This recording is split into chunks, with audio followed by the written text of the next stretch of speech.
Yan mga idol, nakita nyo naman. Ang dami nila oh. Wow. Yan po yung 4 months old namin na ano. Yung sinasabi ko na 4 months old po sila. 4 months old na po sila lahat. You know. Next month po, 5 months na po sila. Itatali na po namin yung mga lalaki. Tapos yung mga babae po, huhuliin ko na rin po yan kasi magpapaasawa na yung iba. Magpapaasawa na po. Kaya sayang naman. Kung yan o, yan o. Kita nyo naman. Ang lalaki na. Oh. Ito, binatang-binata na to. Oh. Yan o. Yan, malapit yan.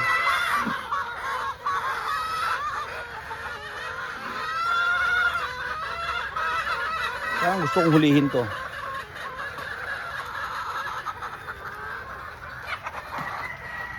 Guwapo nito yung huli mo. Oh. Ay. Magkapalit pala yun eh.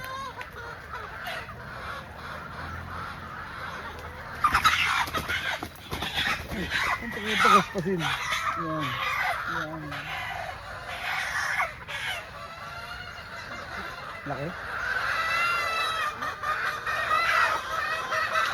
Yan, ito mga idol, nakita nyo naman. Ang laki. Nausok. Ito mga idol ah. Ito nyo naman. Ang laki talaga. Yan po. Hindi po ako sa nagmamayabang mga idol. Talaga pong super laki ng katawan nito. Yan. Medyo bumaba na nga po dahil sobrang indog ito sa nanay niya. Ayan o. Tatali na nga po namin to next month. So wala po sila mga tahid oh. 5 months na po sila kasi. Ito yung mga hindi naabot sa ano. Yung mga hindi naabot sa wingbanan. Gandang manok oh. Ha? Yan, magkapalit sila. Ganito. Pero ang baba nila no? Mababa din. Mababa siya.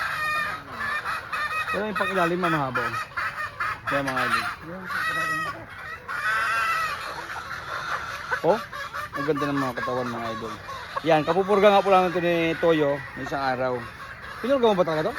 Sigurado? Guwapo. Yan mga idol. Ang ganda. Pwede na po silang itali. So naigsiyan ako sa panto din. Thank you for watching nga mga idol.